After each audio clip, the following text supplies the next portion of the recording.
Era pra gente estar falando só de futebol. Uma pena que não vai dar pra ser assim.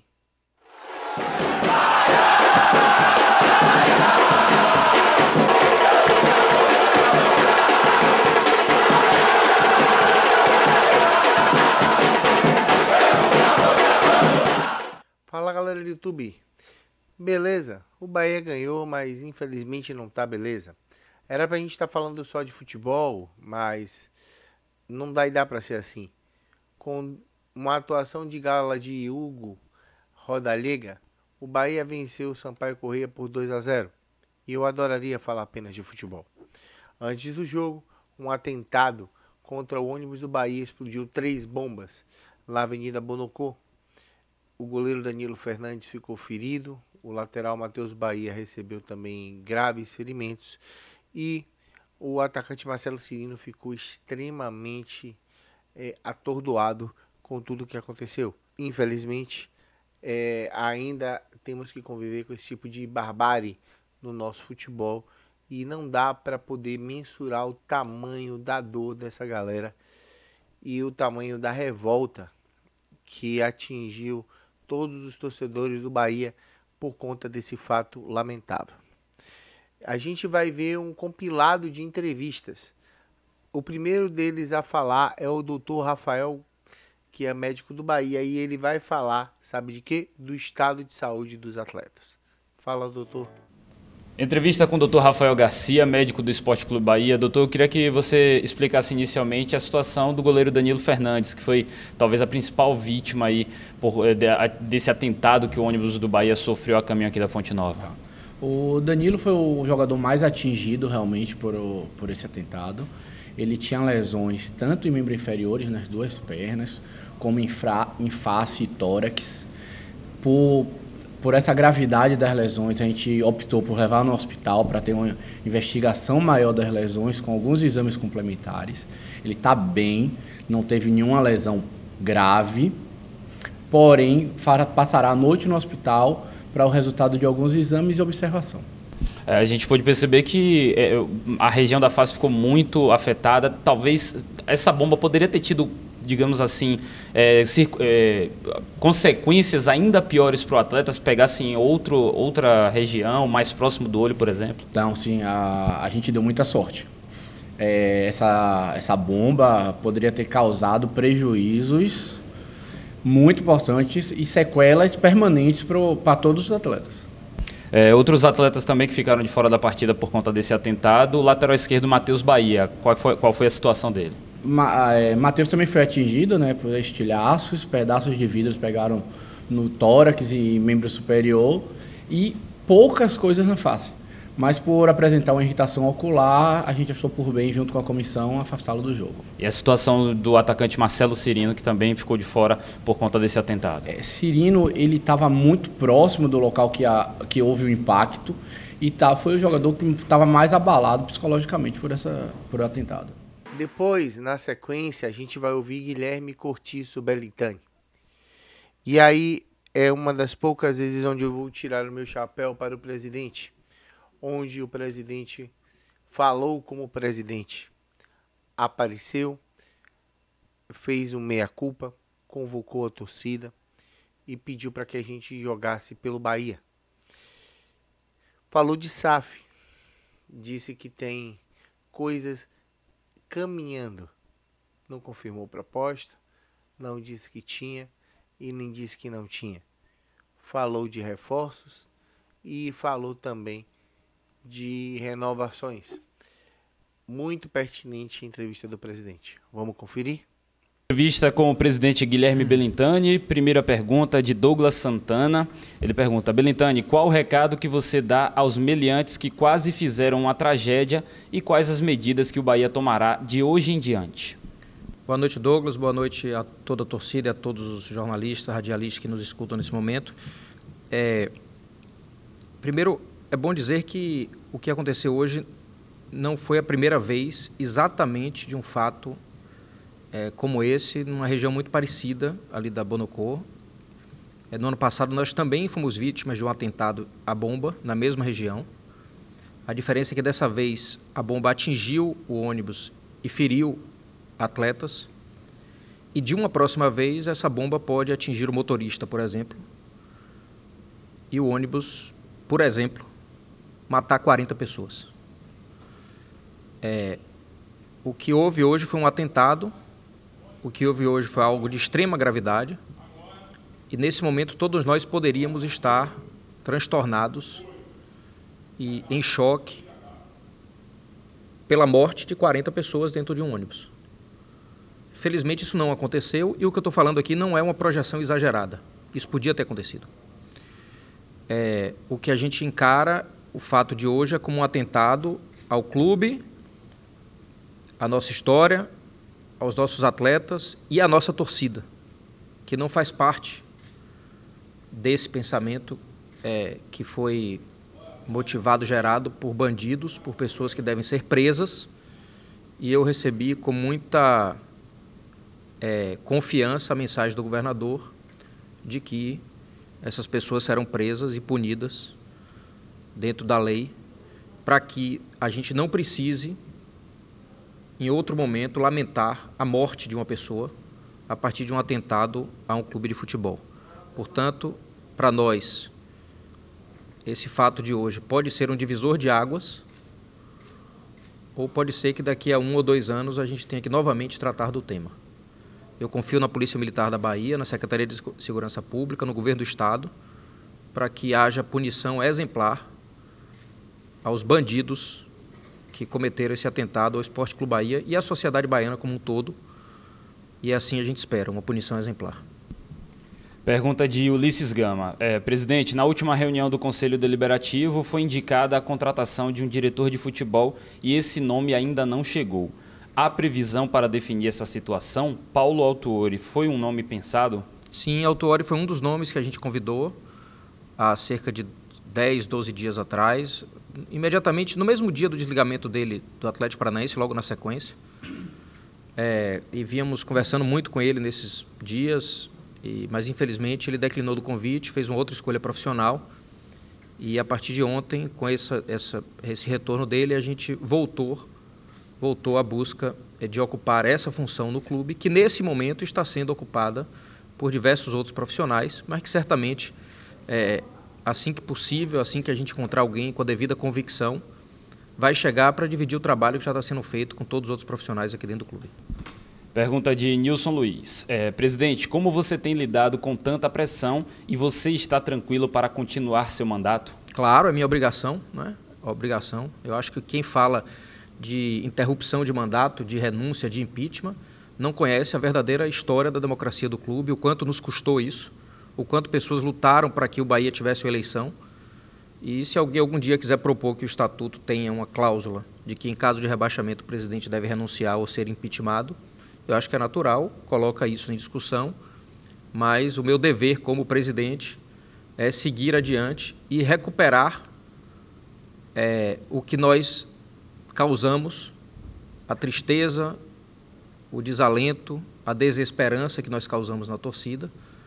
O mesmo presidente, o mesmo vice-presidente que são responsáveis por isso, também serão os responsáveis por, até o final do mandato, trazer alegrias para a nossa torcida, e a gente está trabalhando para isso. Quem pensa qualquer coisa diferente disso não conhece a minha biografia, não conhece a minha história, não conhece a minha luta, e é nos momentos difíceis que a gente vê o tamanho das pessoas. Eu encaro desse jeito, com muita humildade, com muita noção da tristeza que nós causamos com o rebaixamento, mas ao mesmo tempo com a dimensão exata do que é o meu desafio como presidente do Bahia. É muito difícil ser presidente do Bahia, e é justamente no momento difícil, de uma missão muito difícil, que a gente deve ter grandeza, trabalhar, lutar em nome da democracia do clube, e principalmente porque o que eu mais quero na vida é, quando terminar meu mandato, poder entrar na Fonte Nova com meu filho, com minha filha, com quem for, de cabeça erguida, tendo feito um bom trabalho pelo clube, como nós já fizemos em grande parte do nosso mandato.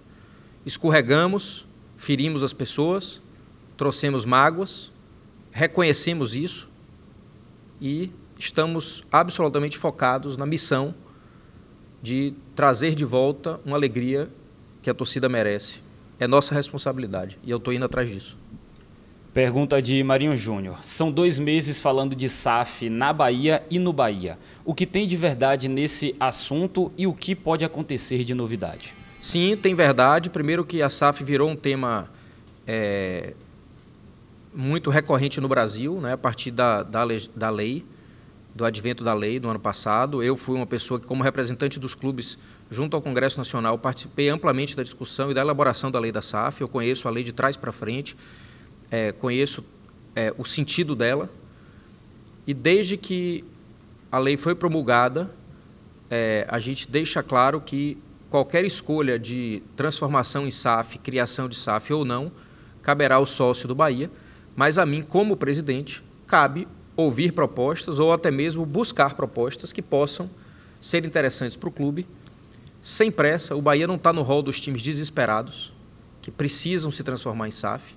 O Bahia tem um endividamento histórico muito grande, teve um déficit muito significativo no ano de 2020, mas tem plenas condições de superar as dificuldades financeiras com gestão, com força, com planejamento e também com resultados dentro de campo. Portanto, a SAF não é uma obrigação e não é um desespero do Bahia. Mas eu acredito que em breve os sócios do clube e os conselheiros possam estar debatendo propostas muito consistentes. Se elas vão ser suficientes para encantar e fazer com que a gente se transforme em SAF ou não, quem vai dizer isso é a democracia, quem vai decidir isso é o sócio do clube.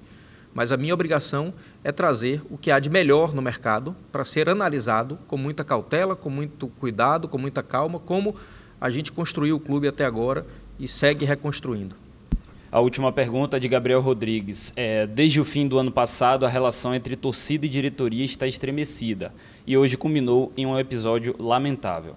Como você analisa esse momento e como acha que pode fazer para trazer de volta o torcedor para o lado do clube e da diretoria? Eu acho que o que aconteceu hoje não foi resultado da relação do clube com a torcida, né? Porque quem cometeu isso certamente tem algum objetivo que não é torcer.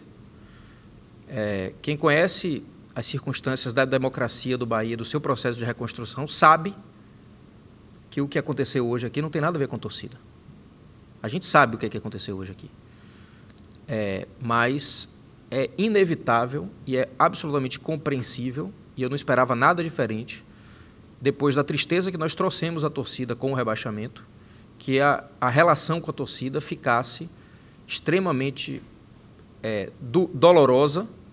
A responsabilidade é nossa, como eu disse, desde do dia da queda, mas assim como a nossa responsabilidade foi e gerou o rebaixamento, a gente também tem a responsabilidade de trabalhar para tirar.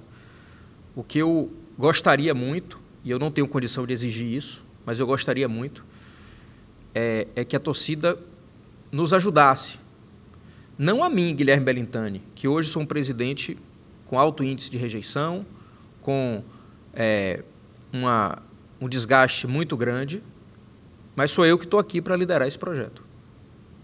E a minha responsabilidade e o meu desejo é pedir à torcida que não apoie a Guilherme Bellintani, apoie o clube nessa retomada. Nos dê a chance de recuperar o clube,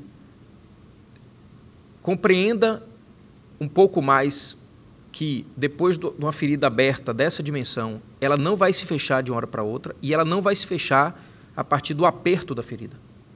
A cicatrização da ferida, ela vem aos poucos, de forma gradativa e de forma consistente.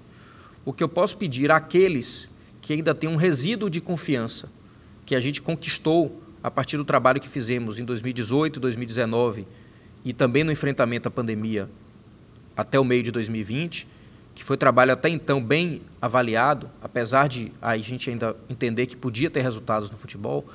O que veio depois com a pandemia e da nossa dificuldade e até incompetência em reagir a determinadas circunstâncias da pandemia, não fez com que a gente desaprendesse. Nos deu calo, nos deu força, para num momento difícil como esse a gente ter grandeza. Então eu queria, de forma muito humilde, assim, pedir à torcida que tentasse, mesmo com toda a ferida que está aberta, nos dar algum tempo e algum apoio para esse resgate, essa recuperação que a gente tanto precisa. Não é apoio a mim, é apoio ao clube.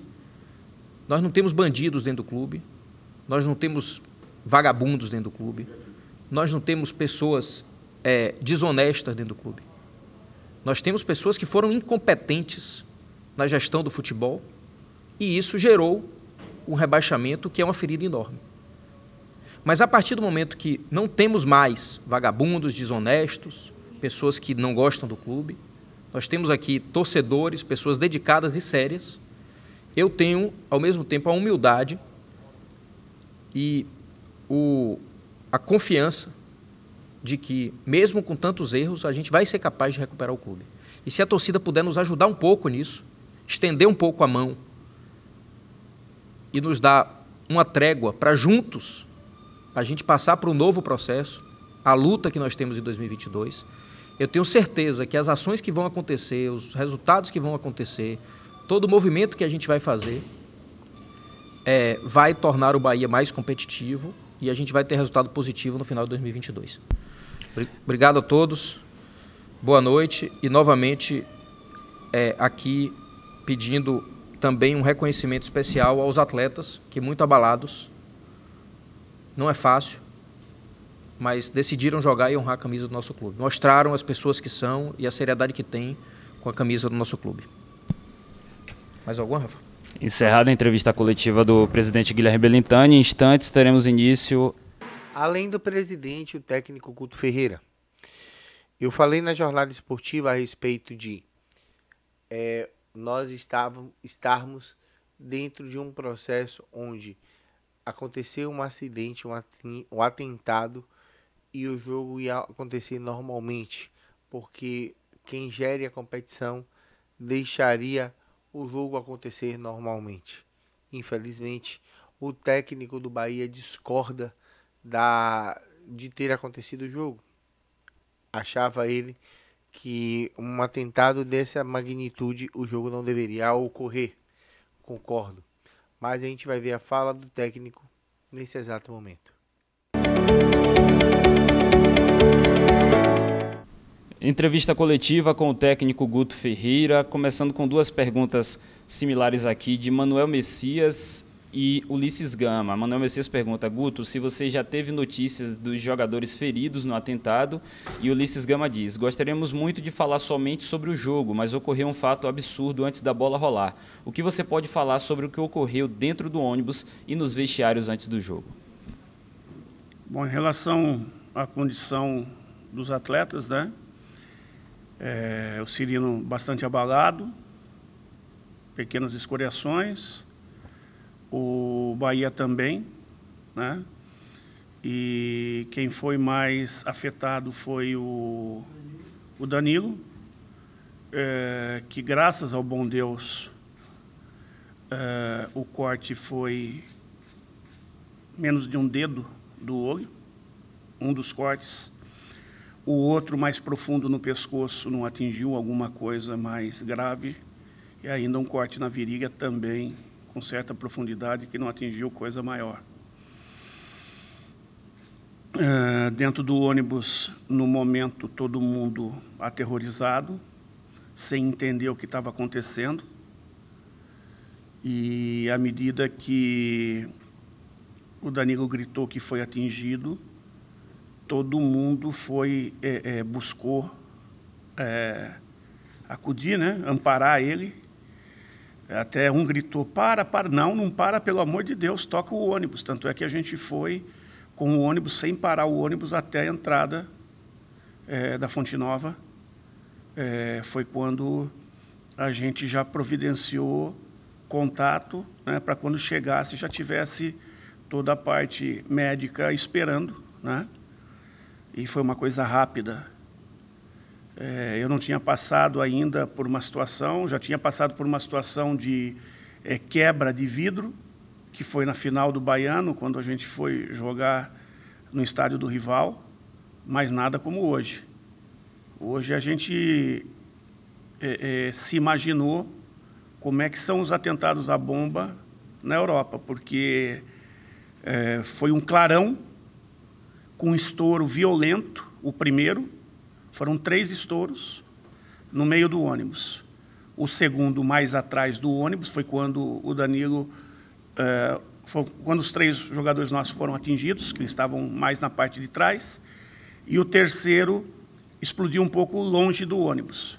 E aí depois eu soube que o primeiro estourou no carro ao lado do ônibus, de uma terceira pessoa, né, prejudicada, e a gente nem sabe como ela está, se ocasionou algum problema, né, mas isso aí foi um verdadeiro terrorismo, né, isso aí foi uma coisa que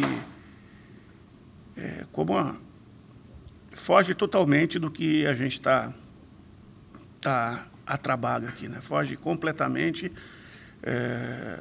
Poderíamos, que nem o presidente falou, sobre a questão do motorista.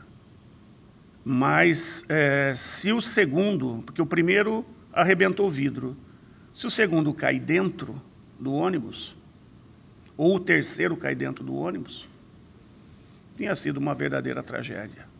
Ou já teria sido a tragédia se o estilhaço do vidro tivesse pego o olho do Danilo, talvez tivesse encerrado a carreira do Danilo. Então, isso aí tem que ficar muito claro, né? A gente sai de casa para exercer o nosso trabalho com muito amor à profissão que nós temos, com muito respeito ao clube. E eu acho que o que os jogadores fizeram dentro de campo hoje foi justamente isso, foi ser profissional e mostrar para o torcedor o quanto eles respeitam esse manto, o quanto eles respeitam esse clube. Se as coisas não estão acontecendo no nível que a gente deseja, é porque demanda tempo para a gente conseguir. As coisas não acontecem da noite para o dia no estalar de dedos. E tem muita gente irresponsável por aí, que na hora que tem que falar alguma coisa, não pensa no que está falando e, de repente, está formando opinião para cima de pessoas, de torcedores, e gerando toda essa situação, né? E que acaba como acabou hoje. Essa não foi a primeira, não foi no Bahia a primeira, não foi no Brasil a primeira, né? Mas foi uma coisa que poderia, como outras, ter terminado numa tragédia. Nós vamos esperar chegar nessa tragédia para tomar providências? E uma coisa para a gente refletir será que a responsabilidade é só do clube e dos jogadores? E os organizadores do espetáculo? Onde fica a responsabilidade deles?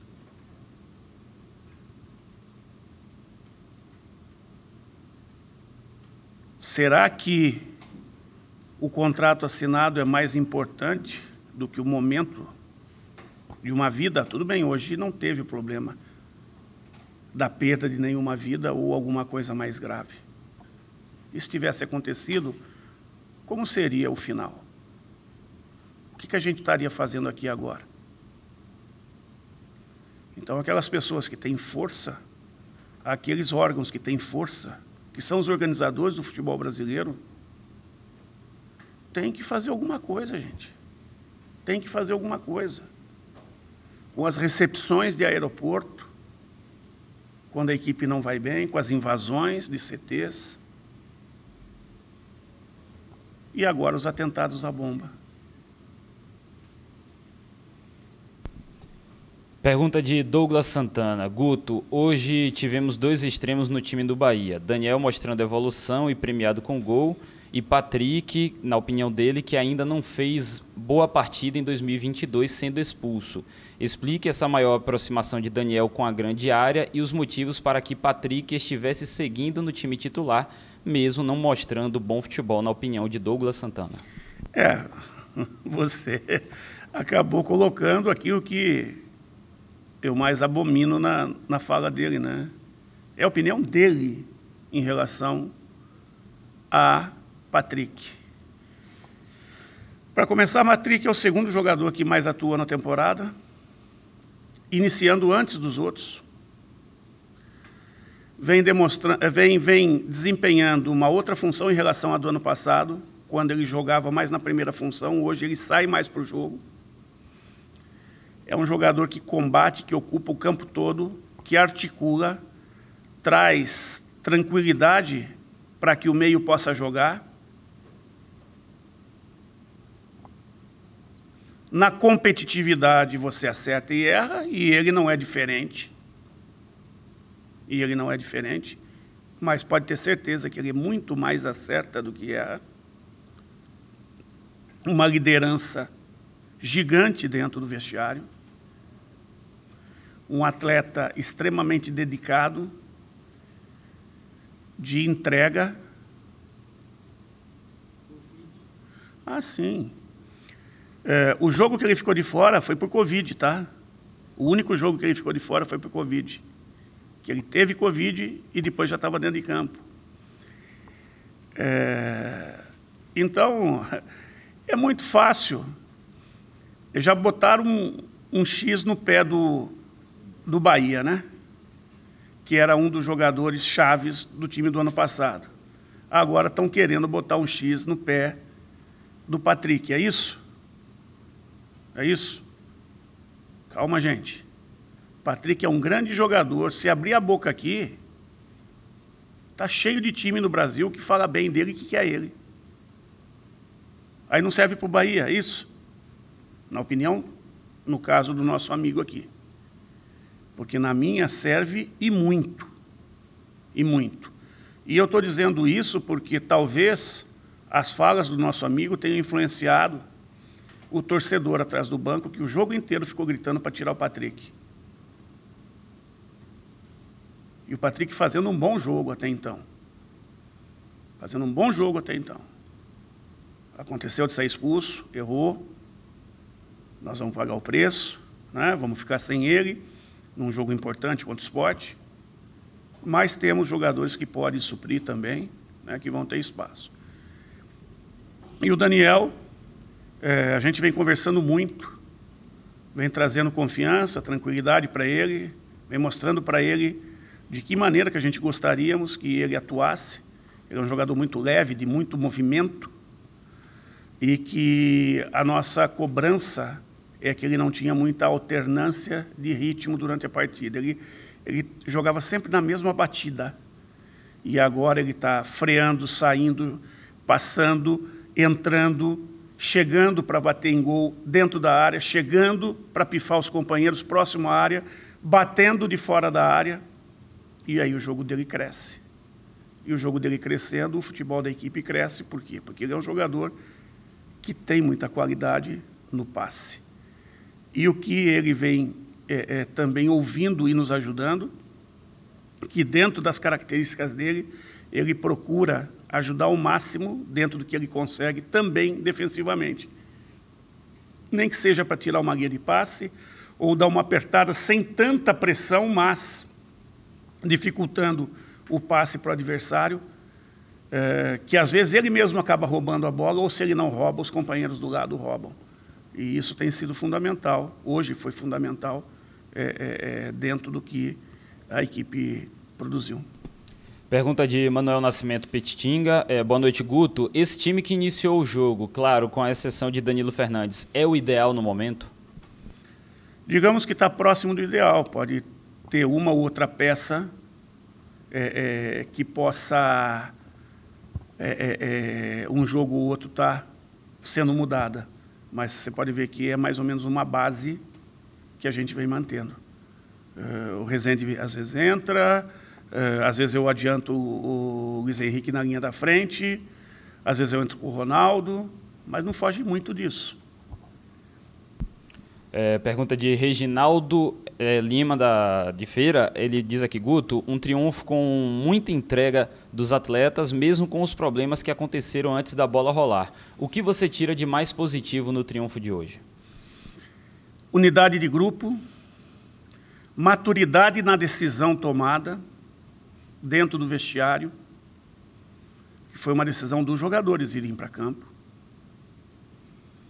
Eu confesso que, da maneira que foi,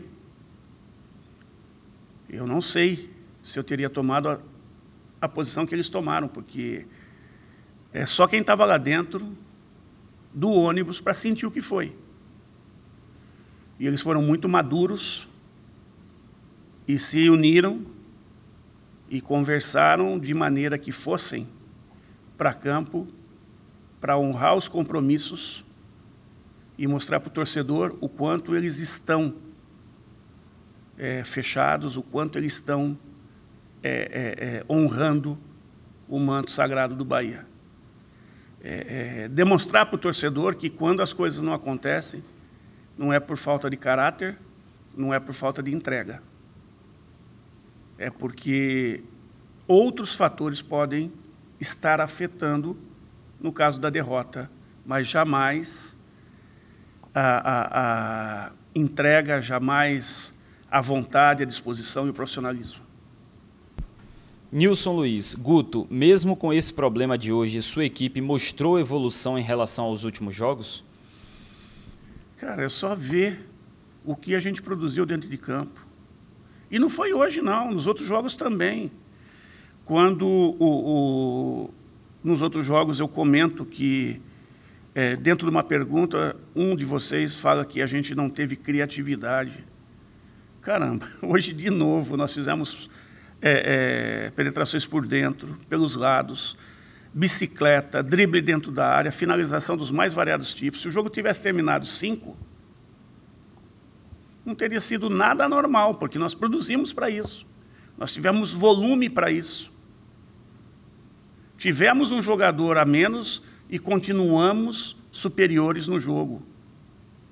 Foi mais ou menos como o jogo do CSA, só que o CSA fez o gol quando nós não fizemos e o goleiro do CSA defendeu muito e nós só conseguimos empatar o jogo. Se nós tivéssemos virado o jogo contra o CSA, talvez o torcedor, a imprensa, tivesse falado que tinha sido um grande jogo. Mas como foi só um empate, ao final da partida, o questionamento que a gente não tinha feito um grande jogo. O jogo foi muito parecido com esse, muito parecido. As 3 últimas perguntas. Jailson Baraúna. Guto, uma sequência de jogos importantes onde o Bahia precisa dos resultados. Como adequar a maratona à necessidade de vencer? Superar. Superar porque nós vamos jogar contra equipes que não têm a maratona que nós temos e outras que têm. Nós vamos pegar viagens longas, né? Necessidade de estar trocando um ou outro, menos do que a gente vinha trocando, porque a gente já está chegando no estágio maior, mas em algum momento tem que descansar, senão estoura. E procurar colocar sempre para o momento que a gente consegue colocar de melhor em campo. E é assim que a gente vai seguir buscando os resultados. Gabriel Rodrigues volta um pouco no assunto do atentado de hoje. Guto, ainda há todo o calor por conta do que aconteceu hoje, mas o quanto esse episódio lamentável com o ataque ao ônibus pode influenciar no emocional dos jogadores e comissão técnica para a sequência da temporada? Eu acho que nesse momento o grupo se fechou e superou para este jogo. Agora tudo passa como vai vir as coisas pela frente, as cobranças pela frente, os resultados ali na frente, né? Porque isso não para aqui. Não começou hoje e não termina hoje. A gente gostaria que tivesse terminado, mas não termina, né? Então vamos torcer para que o nosso grupo como um todo consiga não vivenciar mais situações como essa e que esse episódio, que foi um marco hoje, como disse o presidente, porque nós sofremos um atentado à vida. A vida dos jogadores do Bahia e da sua comissão técnica esteve a perigo hoje. Por detalhe, nós não tivemos uma catástrofe. Então, procurar da melhor maneira possível está superando esse momento, nos fortalecendo enquanto unidade de grupo, porque é na dificuldade que você se une, se fecha e se supera, né? E que a gente possa crescer. E mais do que isso, que o nosso torcedor possa entender esse momento e possa nos ajudar a estar superando, vivenciando momentos melhores, para que a gente possa, no final, todo mundo comemorar junto. Agora sim, vamos para as 3 últimas perguntas aqui, chegaram mais 2. Jefferson Domingos, Guto, apesar de todos os problemas e do pouco tempo, o clube volta a jogar domingo, precisando melhorar a situação no Baiano. Como será o trabalho de preparação para essa partida? Na realidade, nós temos um treino amanhã, muito mais voltado para quem não esteve dentro da partida, o jogo menos de 45 minutos. Os demais têm um descanso ativo, um regenerativo, que a gente fala, né? Viajamos na hora do almoço para Juazeiro. Devemos treinar no final da tarde lá no sábado, um treino leve, muito mais de ajuste, e domingo jogamos. Penúltima pergunta, Costa Filho pergunta: professor, tentando deixar de lado o que aconteceu fora de campo, o Bahia vem buscando equilíbrio e estabilidade na temporada. Considerando os últimos jogos entre Baiano e Copa do Nordeste, o Bahia passeou entre derrotas, triunfo por goleada, empate sofrido. Enfim, o que você acredita ser o principal fator de instabilidade nos resultados do esquadrão até aqui? Reconstrução da equipe, readaptação à forma física, reorganização da equipe taticamente, tecnicamente, qualidade de alguns adversários, tempo para trabalhar. Isso aí eu já falei no jogo passado, né? Nós tivemos aí 18 dias e depois disso não tivemos mais nada. Esses 18 dias para fazer exames, quer dizer, de treino mesmo, teve o quê? Uns 15, 2 semanas de treino, porque 3 dias foi de exames médicos, fisioterápicos, enfim, né? Laboratórios, e 15 dias de trabalho dentro do campo para reorganizar uma equipe que, do ano passado, mudou lateral direito, zagueiro, hoje o lateral esquerdo, um volante, a função do meia, um atacante. Quer dizer, mudou no mínimo 5 jogadores. E todo o banco. E como joga toda semana, então não dá tempo de descansar, treinar e jogar. Você tem que colocar outros. E aí, a reposição, você tem menos ainda. Nós estamos com 8 jogadores com idade de júnior no plantel. Desses 8, 5 ou 6 estavam na Copa São Paulo. André já estreou. André, Pedro, Quadrado, William, Everton, 5. E Gabriel, 6. Tá? Todos já estiveram no banco, com exceção de Gabriel. E André tem jogado sempre. Borel tem idade de júnior, Rian tem idade de júnior. O Gregory estourou a idade de júnior agora, se eu não estiver errado. E já esteve em campo também jogando, valendo 3 pontos. E jogou outro menino que agora retornou para o Júnior, que é Thiago Rosa, que jogou, ele é atacante, jogou de lateral esquerdo por necessidade. Então, são situações que o Covid impossibilitou o Luiz Henrique de jogar, o Djalma não estava legalizado ainda, precisava esperar a janela, e o Bahia também estava com Covid. Enfim, são situações assim que o campeonato vai rolando e ninguém está analisando o momento. E a gente tem falado o tempo todo, ó, está acontecendo isso. Aí, a hora que chega nesse momento, Aí vem os questionamentos de outra maneira. E que bom que o nosso amigo o Costa Neto nos fez essa pergunta e, através dela, nos permite a mostrar para as pessoas tudo que nós já falamos antes, colocar de novo em pauta e mostrar que a gente vem falando sobre tudo isso, né? E agora a equipe está começando a levantar voo, está começando a ganhar corpo. Lógico que ainda falta muita coisa, falta maturidade ainda, tem muitos meninos dentro da equipe jogando. Rodagem enquanto grupo também, é um grupo novo. Então tem muita coisa que um não sabe como o outro reage. E aí, às vezes, fica esperando do outro, o outro não faz. Ou então acha que o outro não vai fazer, acaba trombando com o outro que faz, os dois para fazer. Já aconteceu tudo isso, né? É o momento, é o início de temporada. Última pergunta de Marinho Júnior. São 6 gols em 6 jogos, artilheiro da Copa do Nordeste e um elenco que carece de reforços. Como está a situação de Roda Diego, que tem contrato até julho? Essa renovação é o principal reforço para a Série B? Ouvindo aqui o presidente que está do lado, ouvindo a pergunta, e ele falou assim, eu vou falar para vocês o que ele me falou. Fale para ele ter calma, que daqui a pouco nós temos grandes novidades a respeito desse tema. Muito boas novidades.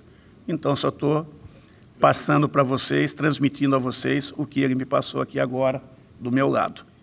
Eu deixo aqui o meu repúdio. Para mim, as pessoas que realizaram esse tipo de atentado não correspondem àqueles que torcem para o Bahia. As pessoas que fizeram isso devem ser punidas exemplarmente e tiradas do convívio e do seio da nossa torcida. Eu espero, sincero e honestamente, que atitudes drásticas sejam efetuadas contra quem fez isso. Afinal de contas, não cabe mais marginais na nossa torcida. Deixe o seu like, comente, compartilhe. Obrigado demais pelo acesso na jornada. Foi muito bom. Tamo junto e vambora Bahia. Tchau, tchau.